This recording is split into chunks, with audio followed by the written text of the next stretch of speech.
جس سے یہ خریدے گئے وہ ہوا یہ 2006 میں اگر ان کی بات کو مان لیا جائے تو وہ سرمایہ جو لیکوڈ فارم میں تھا وہ کنورٹ ہو گیا برکس اینڈ مارٹر میں، وہ اینٹوں اور پتھروں کی بلڈنگ میں کنورٹ ہو گیا، پر وہ اس سے پہلے بھی سرمایہ تھا.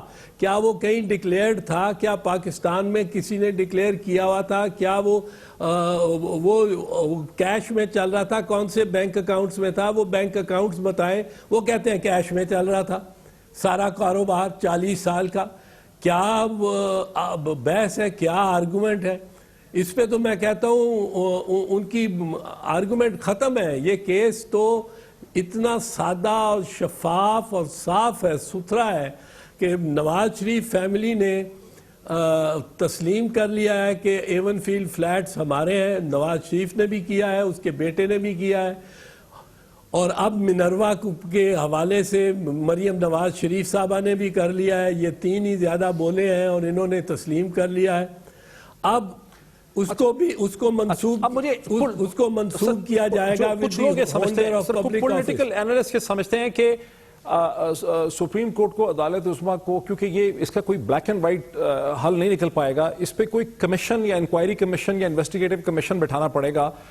ایک طرف پولیٹیکل اس کی ریالٹی ہے، دوسری طرف اور چیزیں ہیں، تو یہ کوئی اس کا کمیشن بنتے ہوئے آپ دیکھتے ہیں کہ کمیشن بنے گا؟ اگر نواز شریف فیملی کو اور رعایت دینی ہے سپریم کورٹ نے، اور سپریم کورٹ نے بڑی بڑی رعایت دی ہے ماضی میں. 1993 میں ان کی اسمبلی کو بحال کیا تھا، 18 اپریل کو ڈسمس کیا تھا صدر اسحاق خان نے، اور 26 مئی کو اسی سال 6 ہفتوں کے اندر اس کو بحال کر دیا تھا سپریم کورٹ نے، اور کہا تھا کہ کرپشن کے الزامات 58(2)B کا جواز نہیں بن سکتے اسمبلی کو ڈیزالو کرنے کے لیے. جبکہ وہی معاملہ جب بی بی شہید کی اسمبلی، اگلی اسمبلی ڈیزالو ہوئی تو کرپشن کو بنیاد بنا لیا گیا 58(2)B کا by supreme court. Supreme court نے 1998 میں نواز شریف کی اتنی امداد کی جب اس کا جھگڑا چیف جسٹس کے ساتھ وہ خود ہی کر بیٹھا سجاد علی شاہ کے ساتھ.